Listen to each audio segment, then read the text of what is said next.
pessoas inteligentes. Vou lhe dizer algo. O assunto mais pregado e mais ministrado na igreja é sobre dinheiro. Por quê? Porque todo culto se fala de oferta. Toda célula se fala de oferta. Em todo momento se prega sobre isso. E a grande questão é, se esse é o assunto mais pregado, se fala mais de dinheiro do que de amor. Esse aí pode deixar baixinho, para mim não faz diferença.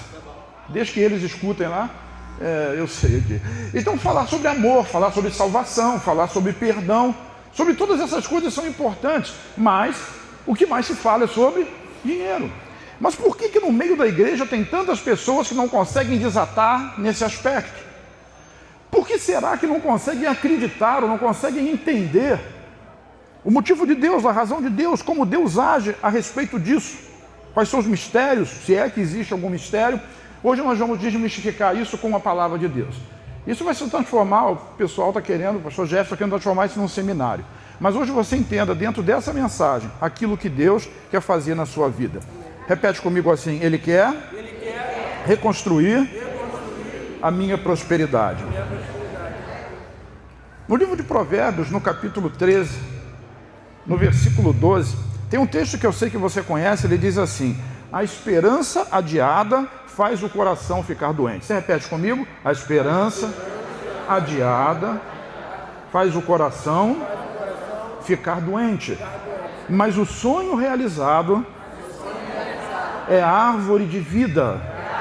O que quer dizer isso? Quer dizer que por mais que a gente fale, por mais que a gente pregue, e muitas das vezes isso é cansativo para quem está pregando, a esperança das pessoas de que algo vai acontecer, que um desatar de Deus vai acontecer, que a provisão e a prosperidade vão vir, que portas vão ser abertas, muitas das vezes isso não acontece na medida da esperança da pessoa. E o que acontece? Quando a esperança não vem, o coração fica doente. O que é um coração doente? É um coração que fica sem fé. É um coração incrédulo, é um coração que não consegue mais acreditar de que de fato Deus está preocupado e está interessado na sua questão financeira, da sua família, da sua casa. E eu estou falando a respeito disso. Deus quer abençoar e quer mudar essa história. Por quê? Porque o sonho realizado, repete, o sonho realizado, ele é o quê? Árvore da vida. Quantos querem a árvore da vida? Esse é o sonho realizado. Então hoje eu quero desafiar você a fazer de Jesus o seu sócio, seu parceiro nos seus negócios, na sua vida, sabe, no seu trabalho, seja lá naquilo que você fizer. O convite é você fazer de Jesus o seu associado, o seu sócio. E eu quero lhe dizer que isso é muito mais, diga comigo, muito mais, e muito mais mesmo, do que entregar dízimos, primícias e ofertas. É muito mais do que tudo isso. Mas é ter o entendimento de que todas as coisas são dele. Do Senhor é a terra e a sua plenitude, o mundo e aqueles que nele habitam, incluindo você. Olha aí, é tudo dele. E a gente precisa entender que nós somos mordomos. Nós somos mordomos daquilo que Deus nos deu. E o que faz um mordomo? Administra aquilo que Deus nos deu. E no padrão de Deus, quanto mais você administra, melhor, mais Ele vai conceder a você coisas, bens, recursos, para que você administre mais. Quem está me entendendo? Ok, até agora nós estamos nos entendendo bem. Agora, para que você possa tomar posse dessas coisas, existem cláusulas. E entre essas cláusulas, né, desse contrato, vamos chamar assim, de sociedade, que está sendo registrada no cartório do céu, é preciso que você siga elas. E a primeira delas é querer. Diga, eu quero. Porque Ele não obriga ninguém a fazer nada. Você sabe disso. Deus não obriga ninguém a fazer absolutamente nada. Então a primeira coisa que você precisa é querer. E depois que você decide querer isso, toma essa decisão, aí sim você vai passar a cumprir aquilo que Deus trabalhou e ensinou e Ele deixou para nós. E eu vou lhe dizer, é muito mais do que simplesmente você trazer o seu envelope e colocar aqui dentro. Muito mais mesmo. No livro de Isaías, no capítulo 1, no versículo 19, diz assim: se quiserdes, repete, se quiserdes e me... Tem duas coisas aí. Primeiro você precisa querer. E depois que você decidiu querer, você precisa ouvir. Ouvir quem? Ouvir a Deus. Como se ouve a Deus? Através da pregação da palavra, da leitura da palavra. Bota a palavra de Deus no app do seu celular e coloca o fone de ouvido e deixa isso falar para você. Então eu ouvi Deus, se você quiser e se você me ouvir, você vai comer o melhor dessa terra. Você vai desfrutar do melhor dessa terra. Quantos querem desfrutar do melhor dessa terra? Eu quero dizer que isso não é uma utopia, isso é possível. E eu tenho pregado nos últimos anos que nós seremos uma igreja onde não tem pessoas pobres e nem pessoas doentes. Por quê? Porque Jesus já levou na cruz a pobreza e a enfermidade. É uma questão de nós manifestarmos, agirmos em fé, e Deus ele vai cumprir aquilo que Ele prometeu. Lucas capítulo 15, versículos 28 a 31, diz assim: o filho mais velho encheu-se de ira e não quis entrar. Então seu pai saiu e insistiu com ele. Mas ele respondeu ao seu pai: olha, todos esses anos eu tenho trabalhado, repete, trabalhado, como um escravo, diga escravo, ao teu serviço, diga serviço, e nunca desobedeci nenhuma das tuas ordens.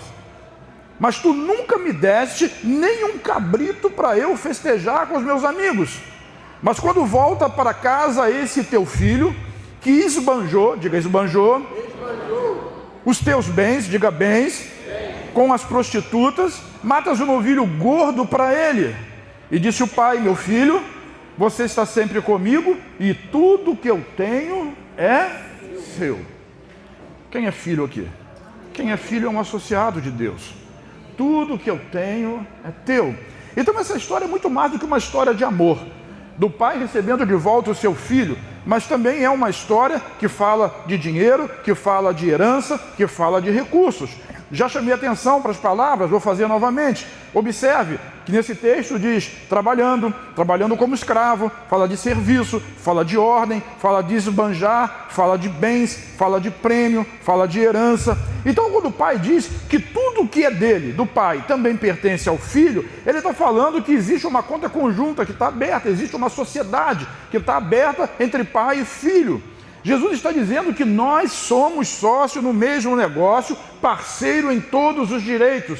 E o que nós precisamos é, se eu quiser e ouvir, eu vou experimentar o melhor dessa terra. Amém. E a pergunta persiste: mas por que então que o povo, que a igreja não prospera como deveria? E a resposta é, eu vou voltar a ela: existem cláusulas no contrato que precisam ser cumpridas. Você quer fazer de Jesus o seu sócio? Amém. Quer fazer de Jesus o seu sócio? Está pronto para as causas? Diz amém? Amém. Vou dizer algo para você. E vou enfatizar isso mais tarde.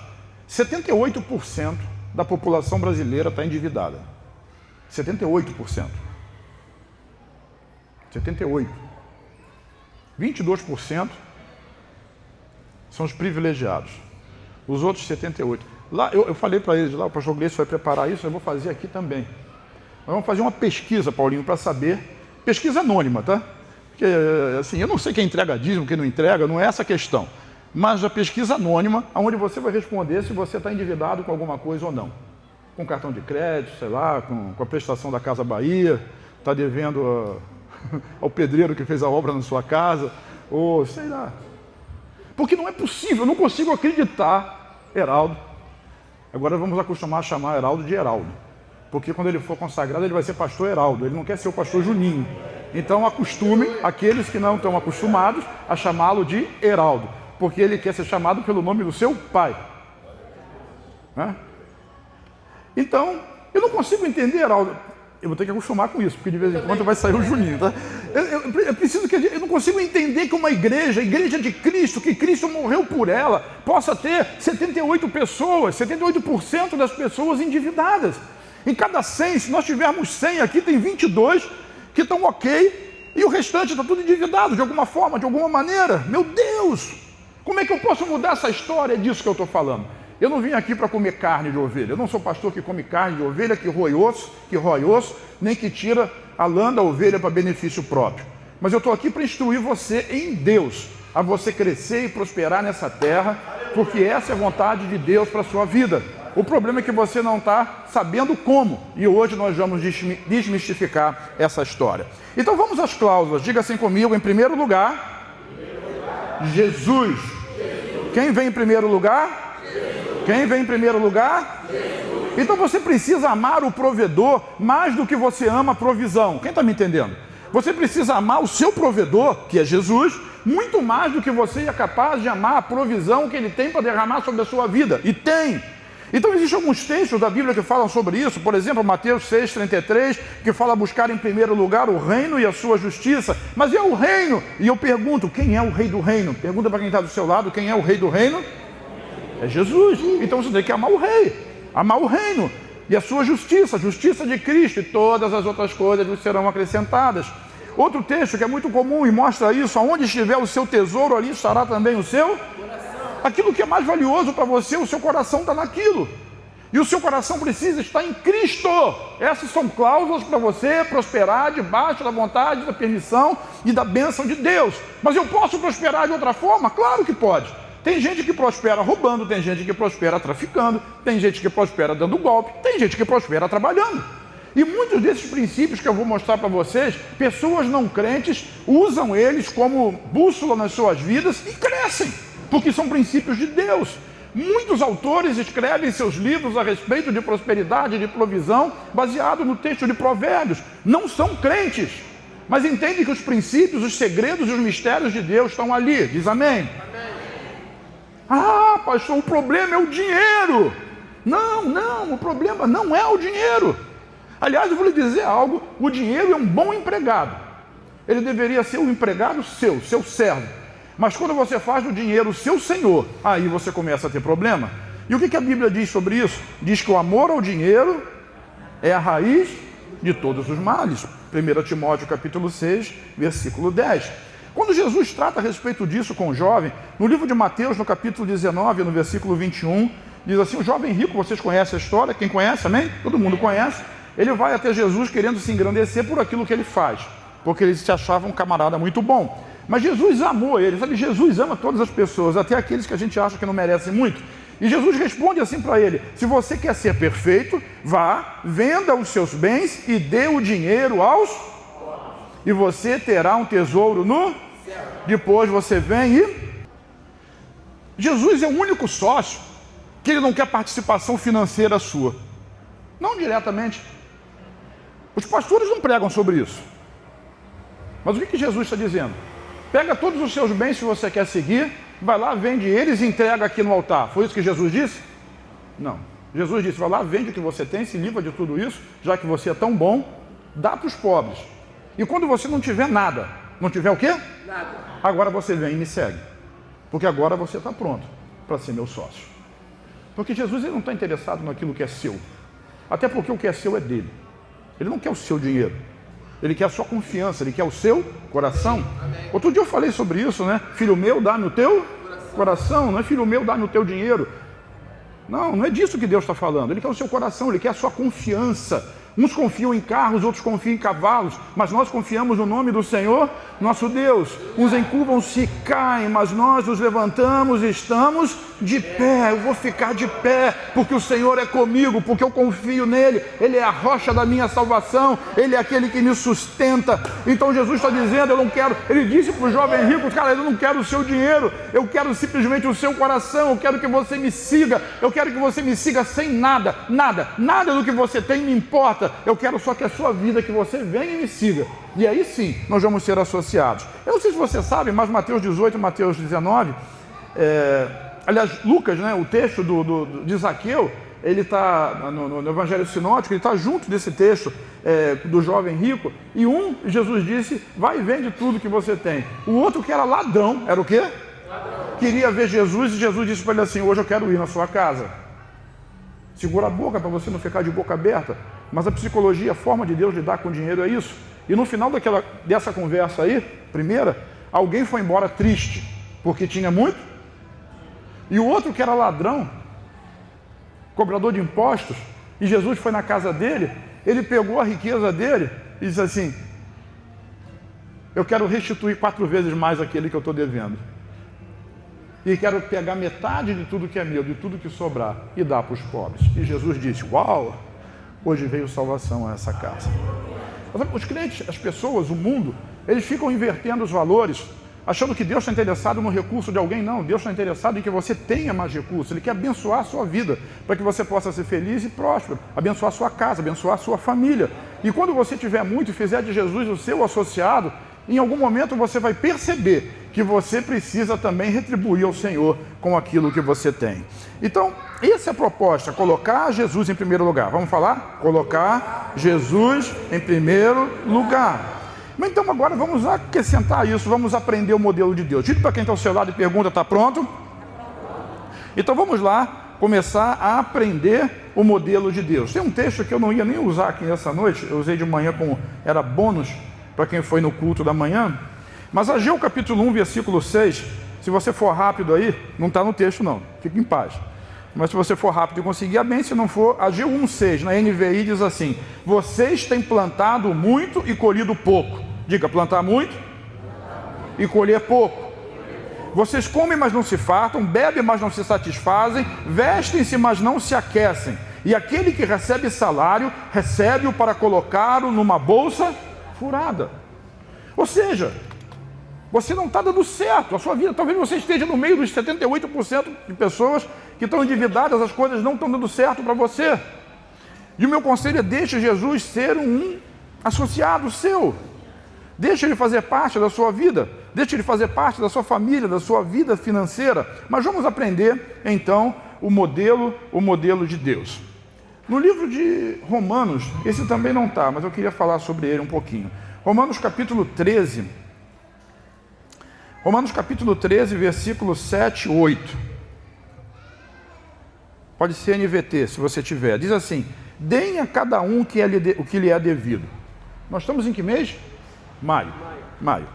E dia 30 de janeiro, fevereiro, março, abril, maio. 31 de maio tem uma coisa que você tem que pagar. E eu gostaria que todos vocês tivessem que pagar, que é imposto de renda.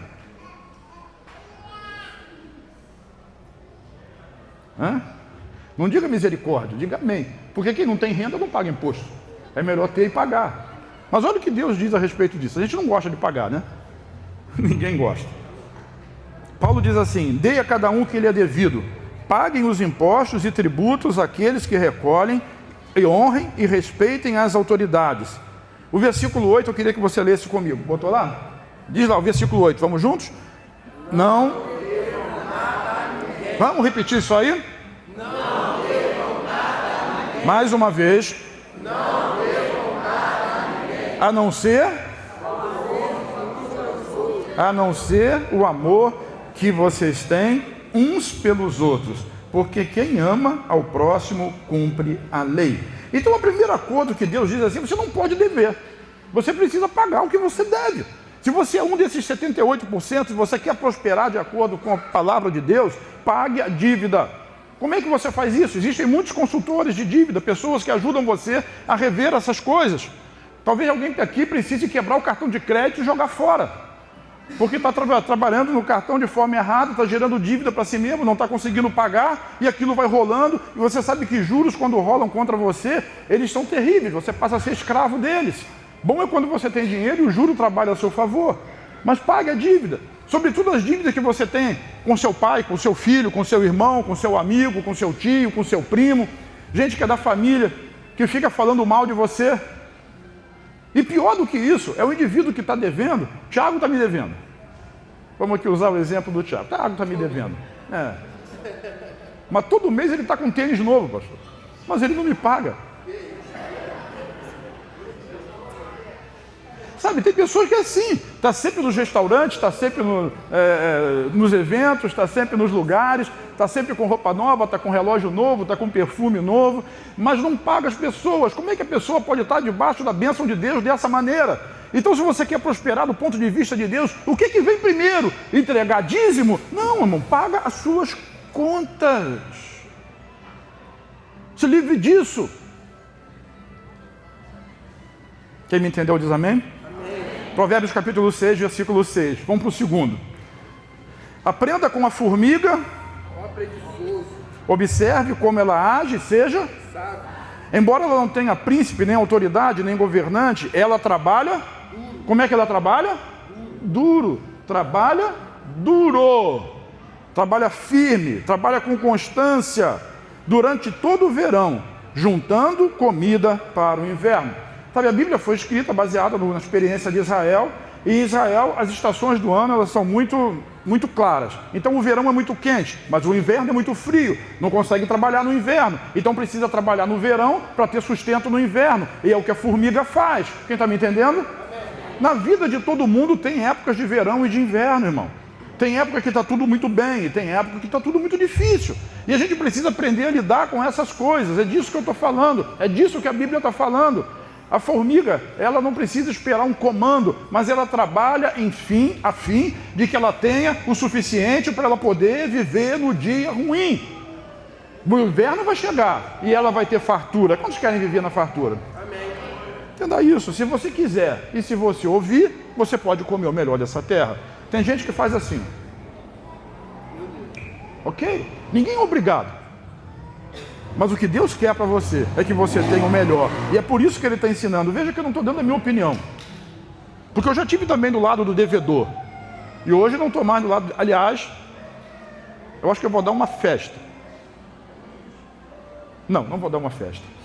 Festa custa muito dinheiro, a gente precisa economizar. Teve uma época que a gente estava numa dificuldade muito grande. Muito grande. Eu precisei fazer um empréstimo consignado no Banco do Brasil, porque eu sou funcionário federal. E mês que vem eu vou pagar a última parcela desse abençoado, desse empréstimo. Não que eu seja um devedor, porque ele está negociado. E eu estou pagando. Mas acabou. Fala, acabou. Deus quer que essas coisas acabem na sua vida também? Deus quer que essas coisas acabem. Mas siga os princípios de Deus. Vamos a mais um. Provérbios 21, 20. Diz assim: o homem sensato tem o suficiente para viver. Viver como?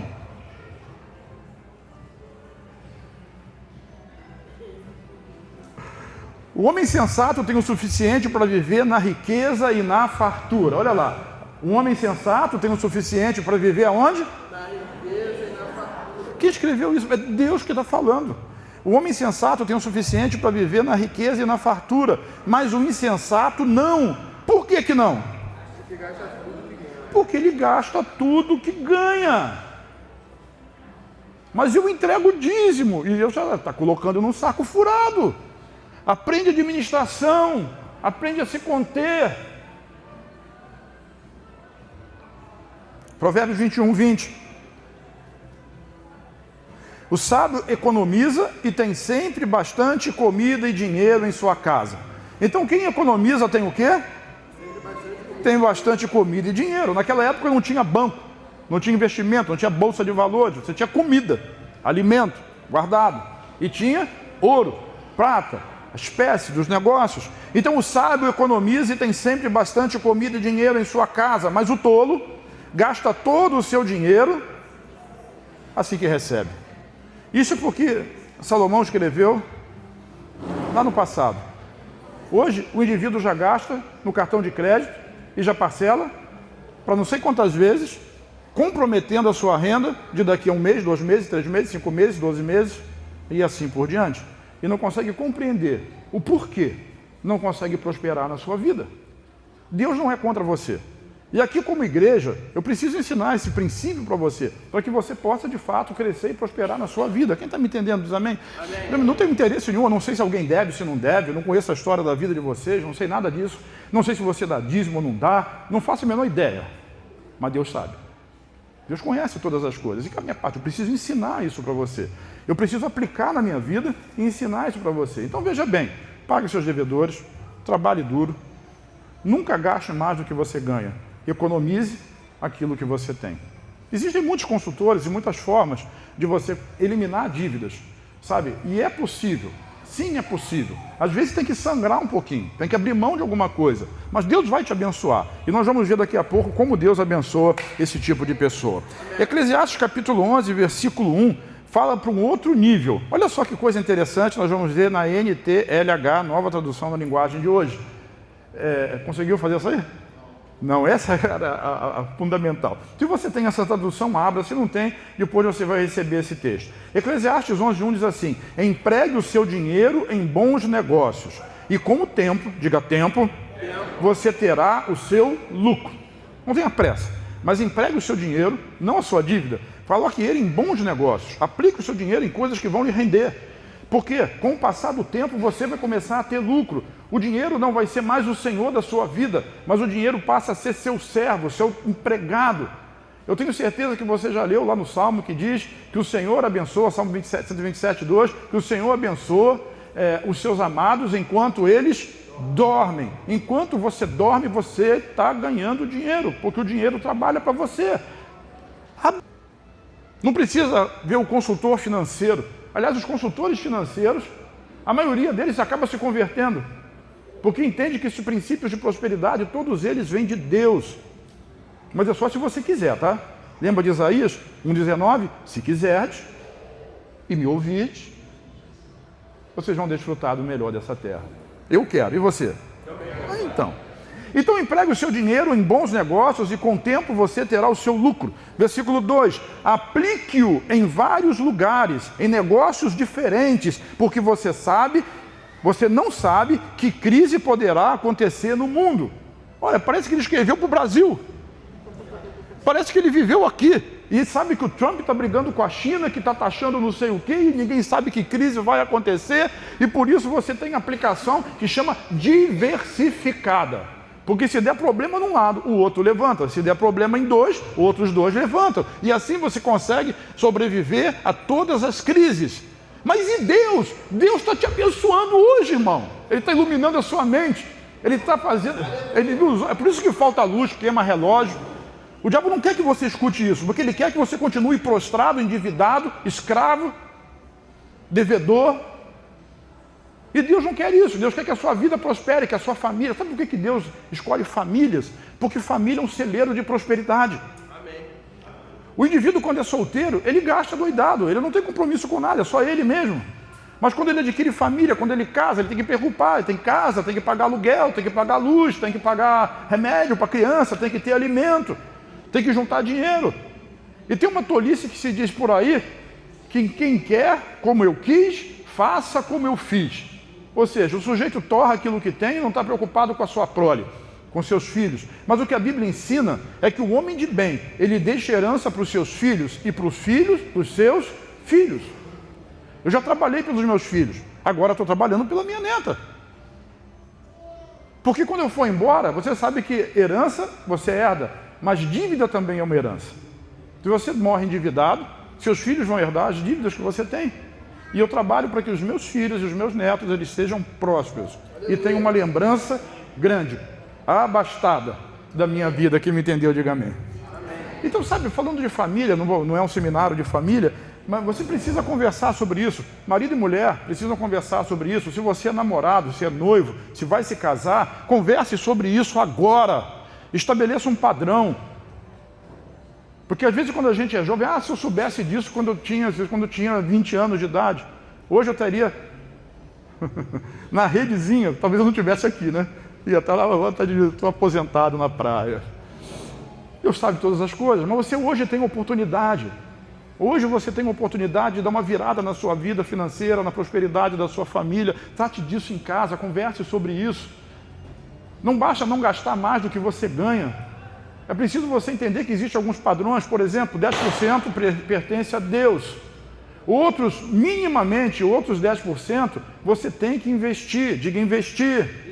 Diversificar o investimento. Existe um investimento que é mais importante do que todos os outros, que não é a Bolsa de Valores, não é o Tesouro Direto, não é os fundos de investimento, não é a renda fixa, não é o Tesouro Direto, não é ouro, não é dólar, é você investir em você mesmo. Investir em conhecimento. Aprender alguma coisa. Deus abençoa o trabalho da sua mão. Então aprenda alguma coisa, seja bom naquilo que você faz. Se você já tem um recurso, então você vai aprender a investir mais e a ganhar mais dinheiro e fazer o dinheiro trabalhar para você. Você vai investir num negócio, eu não tenho renda, então arranja um outro emprego. Entendeu? Faz alguma coisa, corta na carne, paga as dívidas e logo, com o tempo, você vai estar não devedor, mas credor.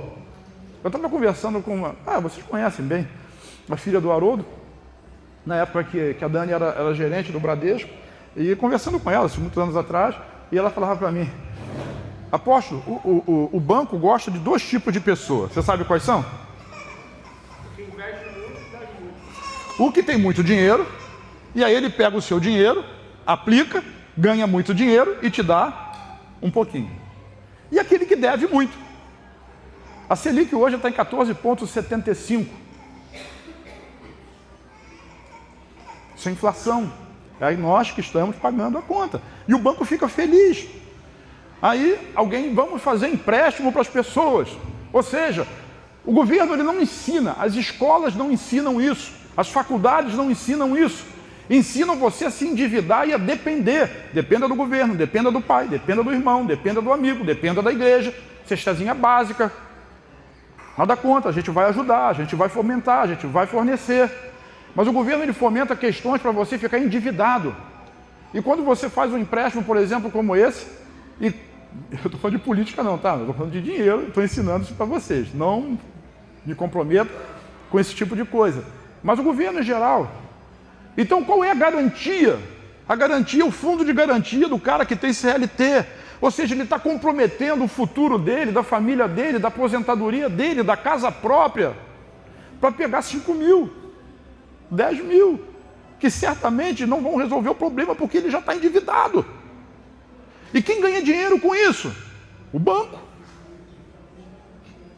O governo, porque movimenta dinheiro, gera imposto. O banco, que vai te cobrar. Vai tirar a sua casa, vai tirar o seu carro, vai tirar até a sua calça se bobear. Não a sua. Eu olhei para você por acaso, não estou falando com você. E vai tirar tudo que você tem. Hoje eu terminei de pregar sobre isso de manhã, o irmão vai dizer, me dá um abraço, eu vou dizer o nome dele aqui. Está gravando, tem umas coisas que ele não pode dizer no culto que grava, né? Mas ele ridicularizou, ele deixou o imposto de renda para lá, o leão veio com tudo em cima dele. Eu olhei a mordida e a doída. É por isso que a Bíblia ensina, se deve imposto, paga o imposto. Porque você está pagando imposto é porque você teve o dinheiro. Se você não souber administrar o seu dinheiro, a culpa também não é do governo, porque ele vai vir atrás de você. Então pague a quem deve. E não deva nada a ninguém, a não ser o amor. É isso que a Bíblia ensina. Quem está comigo diz amém. Amém. Foi muito tempo nesse tópico, né? Ninguém vai embora, não. O Joninho já fechou a porta lá, fecha a outra, que ficar comigo até o final, hein? Entendeu? Heraldo. Perdão, Heraldo. Vai ser a luta, né? A gente vai ajudando, um ajuda o outro, né? A Aninha, quando for falar com ele de noite, em vez de dizer meu amor, vai dizer Heraldo. Heraldo, meu amor. Pronto? Ou meu amor, Heraldo. Tanto faz. 2 Coríntios 9:6 diz assim: lembrem-se, quem lança apenas algumas sementes, obtém uma colheita pequena. Mas quem semeia com fartura, obtém uma colheita farta. Cabe a cada um decidir, diga decidir. Decidir aonde? Em seu coração. Decidir o quê? Ninguém quer roer a sua carne. Se alguém está roendo a sua carne, tomando o seu sangue, roubando sua lã, não é igreja. Entenda isso. Não coloca a culpa no pastor. Não é culpa do pastor. Nós estamos ensinando como é que você pode prosperar e crescer. Mas se você quer muito, você semeia muito. Esse negócio de semente é algo muito extraordinário. Mas ele diz assim, cada um deve decidir em seu coração quanto dá. Mais na frente eu falo sobre isso. Não contribuam com relutância ou por obrigação, pois Deus ama quem dá com alegria. Deus é capaz de lhe conceder todo tipo de bênção, para que em todo tempo, diga todo tipo, diga em todo tempo, diga eu tenha tudo que precisa e isso era para você falar com bastante entusiasmo. Tudo que precisa e muito mais ainda. Você é crente? Acredita nisso aí? Não é possível que a sua vida não vá mudar.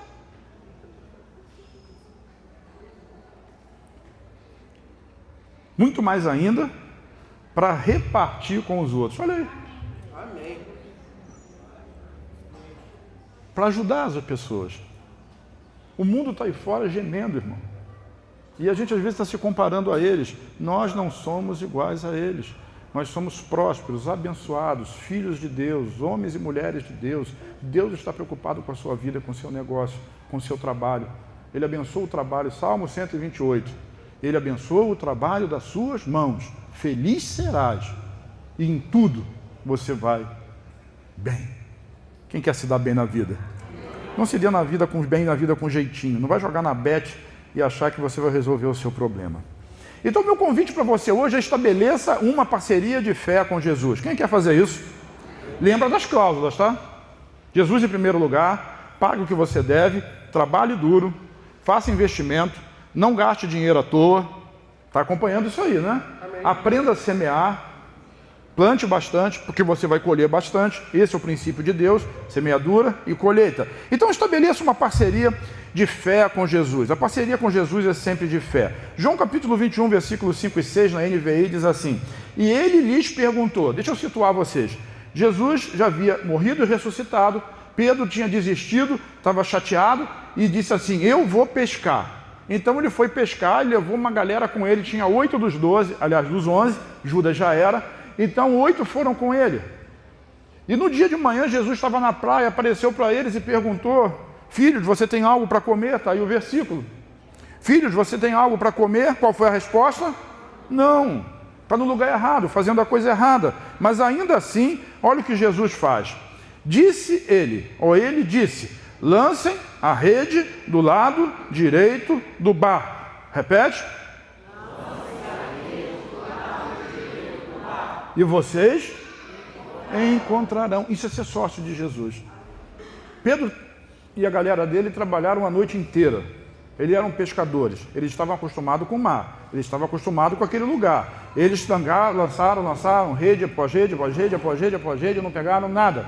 Mas quando Jesus é seu associado, ele vai dizer para você assim em espírito, lance a rede no tal lugar, lance a rede do lado direito. E ali, você conhece a história, lançaram a rede, não conseguiram recolher a rede, tal era a quantidade de peixes que vieram naquela rede. Mas isso não aconteceu uma vez só, aconteceu lá, depois que Pedro tinha negado Jesus.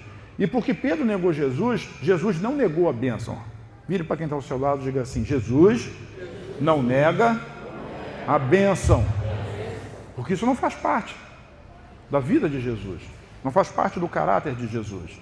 Então Jesus, quando estava terminando a sua carreira, e depois disso aqui, ele pega Pedro e leva Pedro para aquele papo, né? Pedro, você me ama, todo mundo conhece essa história. Mas antes disso, ele já entregou para Pedro o resultado maravilhoso, espetacular do negócio de Pedro. Pedro era pescador. Deus quer fazer a mesma coisa com você. Você pode ser oficial de obra, pode ser um empregado e ser promovido, pode ser o dono de uma empresa e superabundar. Ele vai te dar a estratégia certa, ele vai fazer a coisa certa, ele vai mostrar para você no espírito a coisa certa. Mais um pouquinho para frente eu vou dizer sobre isso. Então, lá no começo do ministério, quando Pedro foi chamado, Deus fez a mesma coisa. Só que agora eu trouxe esse texto de depois para antes. Então veja Lucas capítulo 5, versículo 3 a 6, diz assim, entrou Jesus num dos barcos e pediu a Simão, seu dono, que afastasse um pouco da praia. Então sentou-se no barco e dali ensinou as multidões. E quando terminou de falar, disse a Simão, agora vá para onde é mais fundo e lance as redes para pescar. Olha só que interessante. Eu não vou aqui falar a inspirativa do texto, mas você precisa acreditar e ir para o lugar onde as águas são profundas, na dependência de Deus. Lance as redes, lance as redes, lance as redes para pescar. Pedro responde, Simão responde, mestre, nós trabalhamos duro a noite toda e não pegamos nada. Lembra do primeiro versículo que eu falei? A esperança frustrada adoece o coração, mas o sonho realizado é a árvore da vida. Pedro trabalhou a noite inteira. Não significa dizer que não houve trabalho. Houve trabalho duro. Mas o trabalho em cima somente da força e do conhecimento humano. Mas quando Jesus entra no barco e diz, agora vai para águas profundas, vamos para um lugar onde eu posso controlar, lança as redes. Pedro disse assim, olha, eu trabalhei para caramba a noite toda, eu estou cansado, mas porque foi o Senhor que falou, o que eu vou fazer? Vou lançar as redes de novo. Sabe, às vezes você está num lugar que não é um lugar confortável para você, mas se Deus colocou você lá e você já ouviu isso do Espírito, lance as redes de novo. Deus vai abençoar a sua vida. A vontade de Deus é que você prospere naquele lugar, naquela casa, naquela situação, naquele trabalho, naquela empresa, naquele lugar onde você está, eu não sei aonde é. Mas se Ele te colocou lá, ouça o Espírito Santo, porque Ele vai dizer, joga a rede aqui, joga a rede ali, faça isso. Deus vai fazer você prosperar. E dessa vez as redes ficaram tão cheias que começaram a rasgar-se. Não é e nunca será uma experiência única na sua vida. Quantos querem fazer de Jesus parceiro do seu negócio? Eu vou dizer uma coisa que é muito especial, e agora eu prometo que eu estou caminhando para o fim. Quem é parceiro de Jesus tem informação privilegiada. Fala comigo, informações privilegiadas. Olha, isso é bom demais, hein? Eu já vi um exemplo. Pedro lança a rede aqui.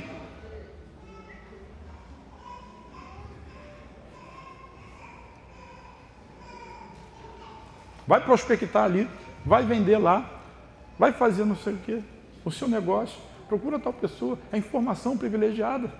Sabe, às vezes a gente baseia a nossa vida naquela nossa emoção, na nossa experiência, nas coisas da alma, e você precisa aprender a ouvir o Espírito Santo, no seu espírito.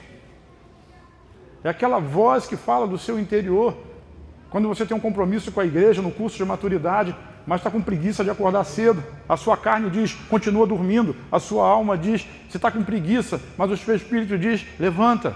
Quem você ouve? Não precisa me dizer, mas você já conseguiu entender mais ou menos como é, como funciona. Tem célula hoje, mas está chovendo muito.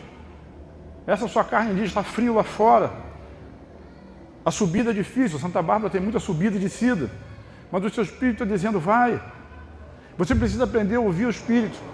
Jesus disse que ele precisava ir para que o Espírito Santo viesse. E quando o Espírito Santo viesse, ele guiaria você, a mim e a todos nós, a toda a verdade. Falou de alguma verdade? Não, ele falou de toda a verdade. Inclusive a verdade num casamento bem feito, da escolha de um parceiro, da noiva, do namorado, da esposa, do esposo, ouvir Deus, do negócio, da sua profissão, de como você vai trabalhar, do seu chamado ministerial. Deus dirige toda a verdade. Deus dirige, vai por aqui, não vai por ali. Entra nessa rua. Já aconteceu isso comigo muitas vezes, eu podia contar muitos exemplos. De eu estar no trânsito e vem aquele negócio no espírito, não por esse caminho. Eu já acostumei automaticamente, manobro e vou por outro caminho. O que aconteceu lá? Não sei. Nunca vou ficar sabendo, porque eu não fui por lá. Um dia eu estava vindo para cá e desobedeci. Eu gosto de vir para cá ali pelo Bumba, né? Falando nisso, o pessoal fala do Jardim Catarina, eu estava saindo da reunião sexta-feira e dei de cara com o traficante de metralhadora, de fuzil ali, né? Ali, sei lá o nome daquele lugar, depois do Morro do Bumba, que vai para Santa Rosa. Mas eu estava vindo para cá, né, num domingo, e eu passei direto ali pela Noronha Torrezão e vim para subir o Bumba, que eu saio aqui no Caramujo, para mim é mais rápido e mais perto. E quando eu cheguei naquela rotatória que leva para a Alameda, o Espírito falou comigo assim, entra aqui. Aí eu falei, não. Eu, sabe o que eu disse? Não. Discuti com ele. Não. É espírito, alma e corpo. Eu disse, não. Aí fui direto. Quando eu cheguei lá, o que aconteceu? Não tinha bandido, não.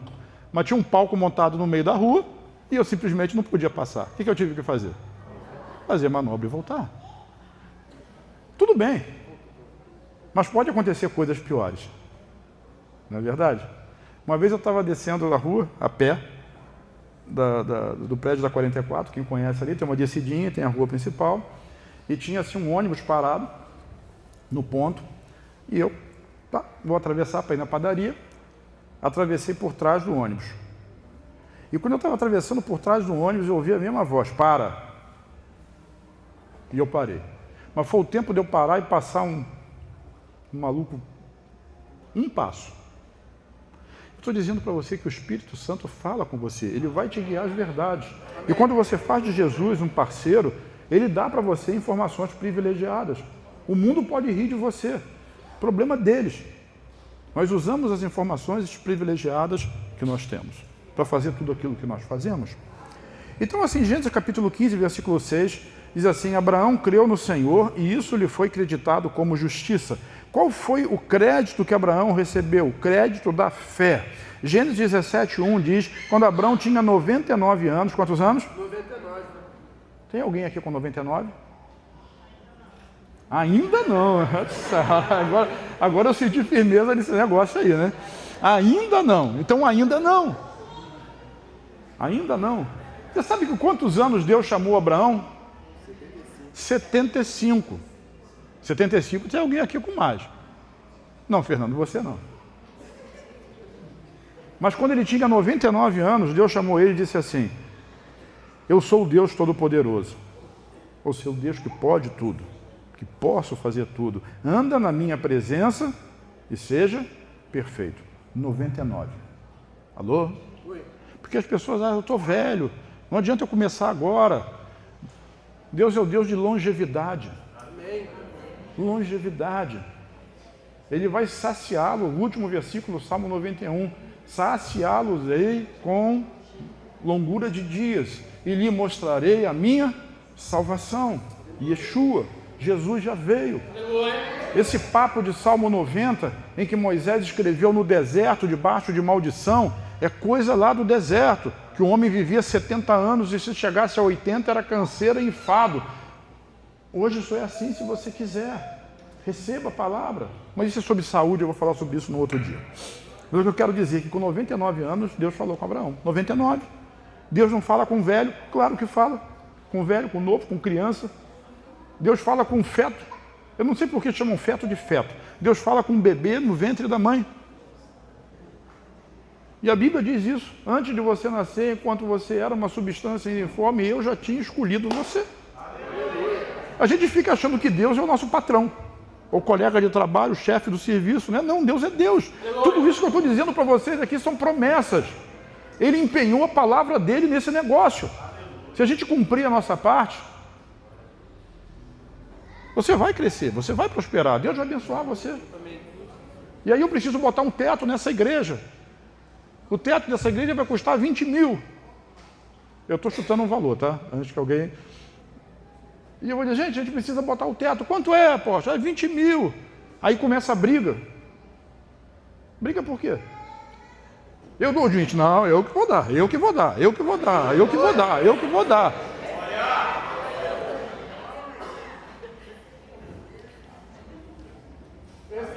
Porque aí você já entendeu que quem planta, colhe. E alguém vai dizer assim, puxa, mas vai colocar isopor? Vamos fazer um rebaixamento mais caro. Mas por quê, irmão? Porque eu quero dar uma oferta maior. O meu interesse é dar uma oferta maior. Mas aí você já entendeu que Jesus é seu sócio, que tudo que você tem é dele, que tudo que ele tem é seu, que ele não quer extorquir o seu último centavo que você tem lá, separado para comer aquele hambúrguer depois do culto e passar mal.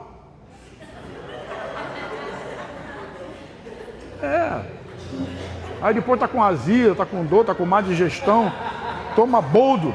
Aí vem para dar mensagem para mim, ora por mim, pastor. Pô, comeu o quê? Misericórdia. Gênesis capítulo 8, versículo 9, versículo 13 e versículo 18. Essa é a história da família de Noé. Noé era um homem justo, íntegro entre o povo da sua época, ele andava com Deus. O que significa isso? Que Deus andava do lado dele? Não, ele ouvia Deus no dia a dia. Versículo 13. E Deus disse a Noé, olha o que é andar com Deus, eu ouvi Deus. Noé tinha a Bíblia? Não.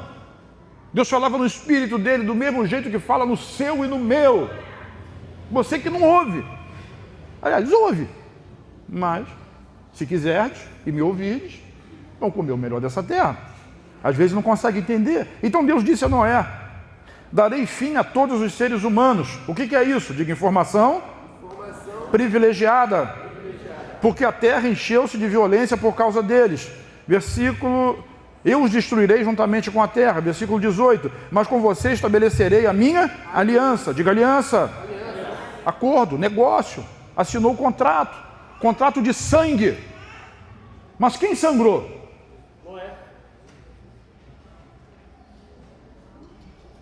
Quem sangrou? Jesus. Vamos dar um aplauso a Jesus.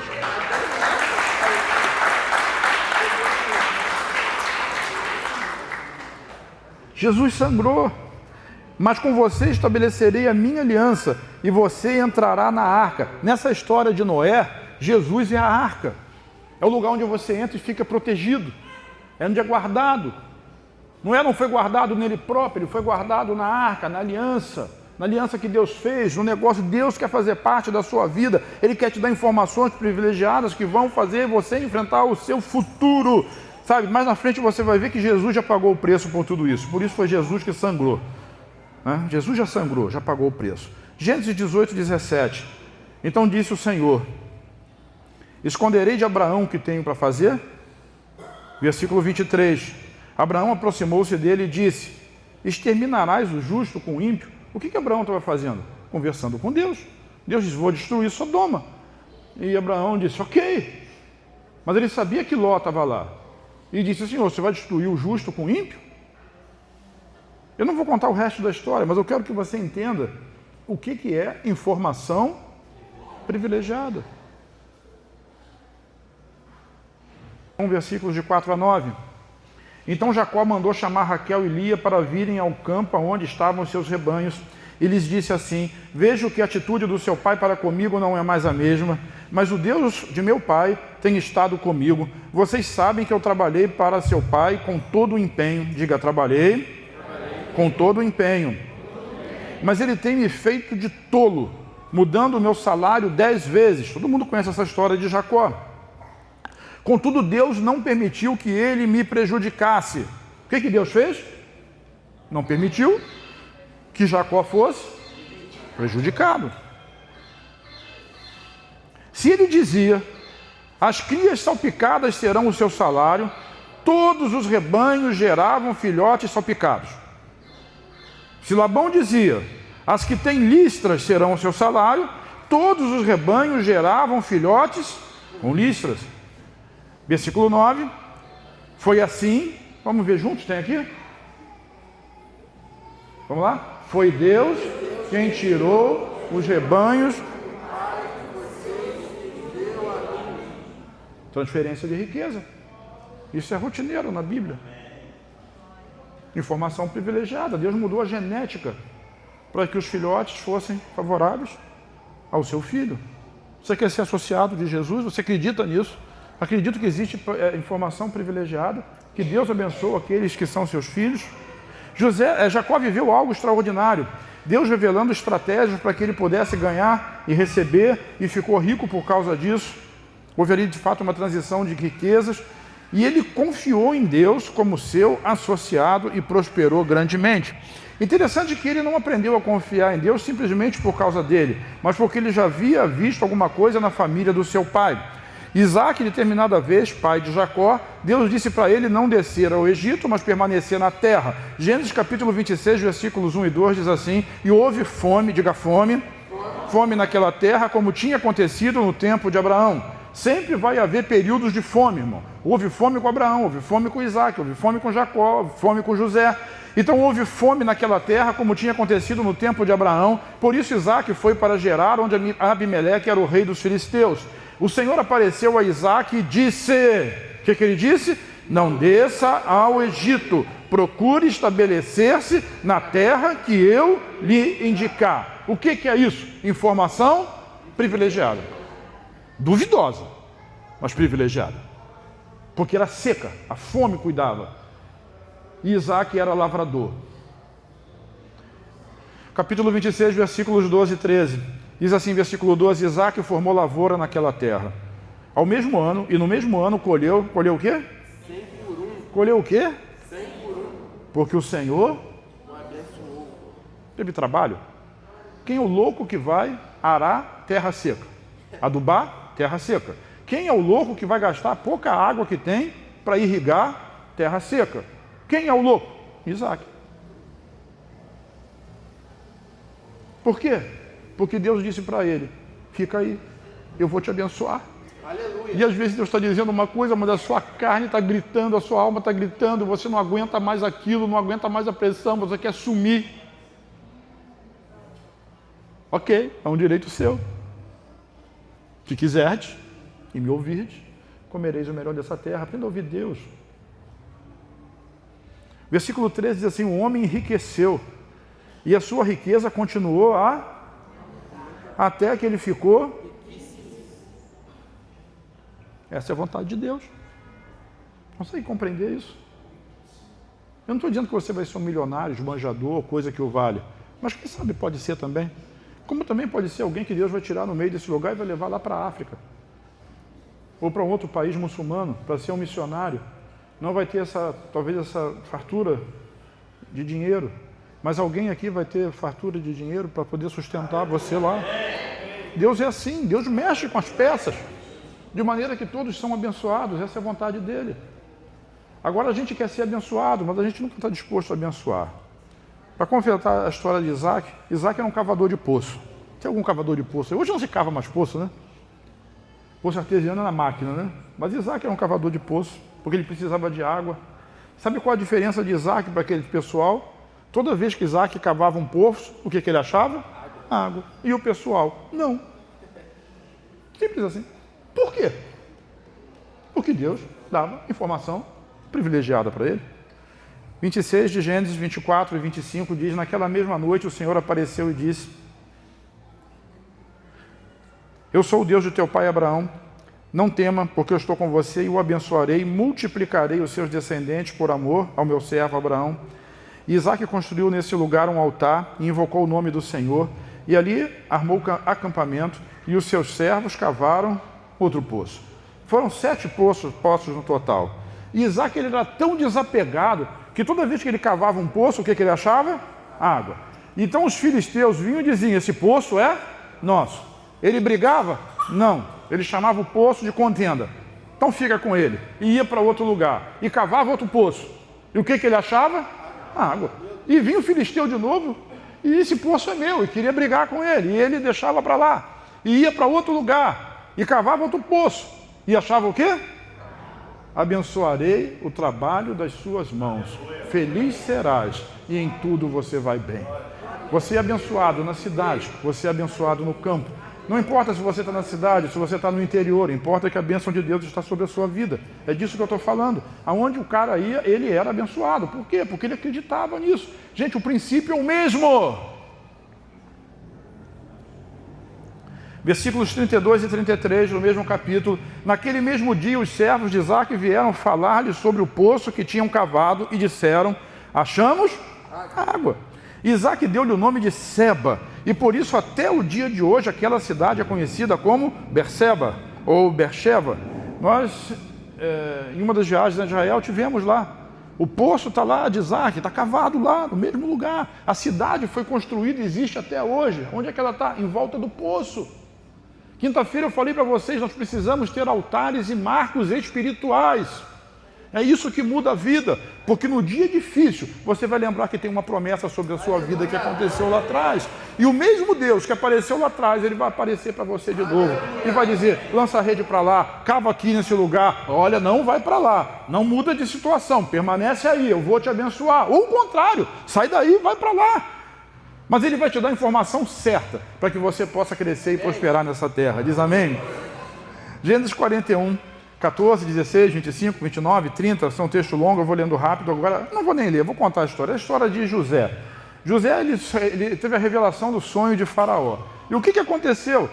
O Faraó sonhou que ia haver 7 anos de fartura e depois haveriam 7 anos de fome. Sempre tem fartura e sempre tem um período de fome. Mas José, ele interpretou uma revelação que o Faraó teve em sonho, uma informação privilegiada, que favoreceu a Faraó, mas que fez José sair da cadeia e virar o primeiro-ministro do Egito. Quem está me entendendo isso? Informação privilegiada. E isso aconteceu no tempo de fome. E depois de todas essas coisas acontecerem, os próprios filhos de Israel vieram ao Egito para comprar comida de José. E José armou uma artimanha para fazer os irmãos sofrerem, mas depois se arrependeu de tudo aquilo e entendeu que Deus os havia levado para aquele lugar, para que a bênção fosse repartida. E ele mandou trazer agora Jacó de volta para a terra do Egito, debaixo de prosperidade. Por quê? Informação privilegiada. Cara, você quer viver assim? Você quer viver como esses homens de Deus viveram, com informações privilegiadas, entender que esses caras, eles não viviam endividados, eles não tinham problema com nada, mas eles confiavam no Senhor acima de todas as coisas. Sabe, Deus virou a chave na vida de cada um deles. Eu quero lhe dizer, Deus quer também virar a chave na sua vida. Desde que Abraão, depois passando por Isaac, passando por Jacó e passando por José, 4 gerações da mesma família. Pastor, o que eu tenho a ver com isso? Gênesis capítulo 12, versículo 3 diz assim: abençoarei os que o abençoarem, amaldiçoarei os que o amaldiçoarem. Por meio de você, Abraão, todas as famílias da terra serão abençoadas. Ah, pastor, isso é lá com Abraão. Mas Gálatas capítulo 3, versículo 29 diz assim: e agora, que pertencem a Cristo, quantos pertencem a Cristo? Amém. Esses são os verdadeiros filhos de Abraão, herdeiros dele segundo a promessa de Deus. Você é herdeiro da mesma bênção, assim como foi com Abraão, com Isaac, com Jacó, com José, assim será com você também. Deus tem interesse na sua prosperidade, Deus tem interesse no seu crescimento, Deus tem interesse na multiplicação da sua vida. É disso que eu estou falando. 2 Coríntios capítulo 8, versículo 8 é o último texto e eu vou encerrar. Não me provoca não, de manhã foi 1h30 nessa brincadeira. Dani, ele está concentrado lá. Pois corta isso aí. Daniel, meu jovem, Deus de promessa, por favor. 2 Coríntios capítulo 8, versículo 8 diz assim: não lhe estou dando uma ordem. Entende isso? Deus não está dando uma ordem. Ele está dando uma ideia. Na minha época de jovem, assim, vou te dar uma ideia. Hoje, lá na comunidade, Vaso, eu vi assim, pega a visão. Pegou a visão?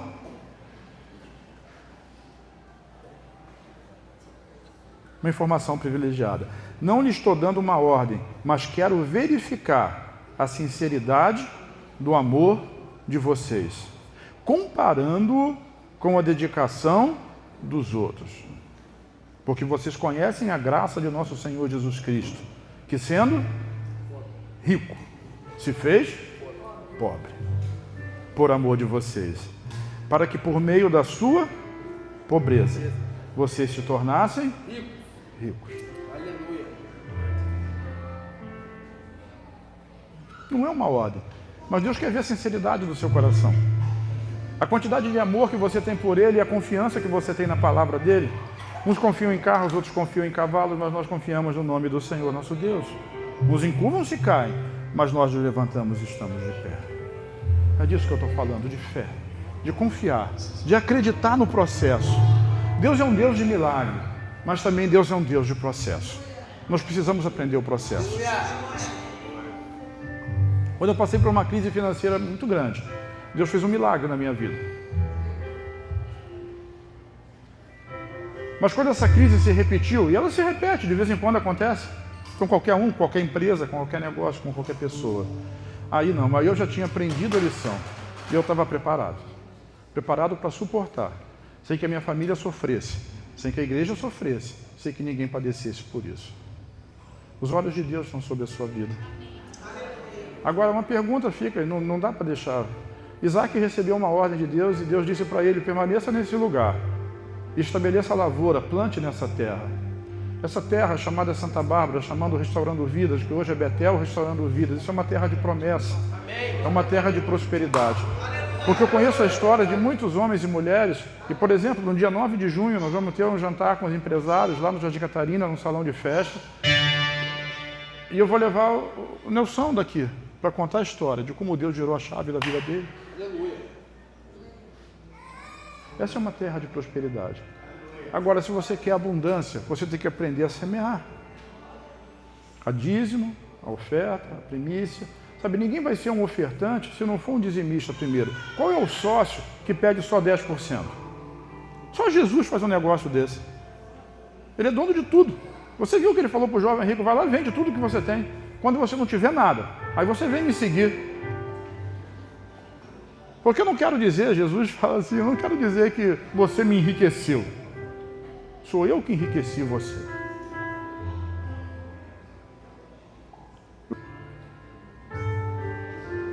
E depois outros 10% você vai investir em você mesmo, vai pagar as dívidas. E não vai sofrer por causa disso. Daqui a pouco você vai estar próspero. Não vai estar igual o Silvio Santos dizendo, quem quer dinheiro? Não. Nada disso. Mas Deus abençoe o trabalho das suas mãos. Mas Isaac teve que semear naquela terra seca. E sabe, Deus dá semente ao semeador e pão para o que come. Diga semente. Você sabe que semente é comida, não é?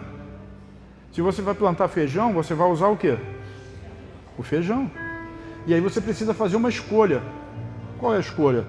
Eu como a semente ou eu planto ela? Eu satisfaço a minha necessidade, o meu desejo, ou eu planto a semente? E assim diz. Eu não estou obrigando ninguém a fazer coisa nenhuma, não estou dando ordem a ninguém, mas quero verificar a sinceridade do amor de vocês, de quanto vocês confiam em mim, de quanto vocês me amam, e comparam isso com a dedicação dos outros. E às vezes a gente fica criticando porque a igreja A, a igreja B ou a igreja C, eles prosperam. Mas prosperam porque acreditam, porque confiam. E o nosso desafio é acreditar e é confiar também. Não é para ter inveja de ninguém. Tudo que eu tenho é seu. A riqueza do filho pródigo também era a riqueza do filho mais velho, porque tudo vem do Pai. Deus tem muito para mim e para você. Deus tem muito para todos nós. Deus tem muito para o mundo todo. Não vai faltar. Aquilo que a gente tanto luta, que é ouro, no céu, é asfalto. Tu vai pisar em cima disso. Deus não está preocupado com isso. Deus quer o seu coração, quer que você confie nele. E a maneira de você estabelecer essa confiança é entregando para ele aquilo que é dele, é honrando ao Senhor, como diz Provérbios capítulo 3, honre ao Senhor com os primeiros frutos de toda a tua renda. Honre ao Senhor, reconheça-o nos teus caminhos, Ele endireitará as suas veredas, Ele vai restabelecer a tua posse, o teu caminho, Ele vai restabelecer sonhos, sabe? Se a esperança ela é frustrada, ela adoece o coração, mas quando o sonho é realizado, ele é a árvore da vida. E Deus quer que essa árvore da vida, que essa vida dele, que essa vida completa dele, seja estabelecida também na sua casa, seja você um jovem, seja você um adulto, seja você um idoso, ainda é tempo, essa é a hora de você permitir que Deus vire essa chave na sua vida, no seu coração. Ele quer mudar a sua história. Se você acredita nisso comigo, eu quero que você fique de pé, em nome do Senhor Jesus.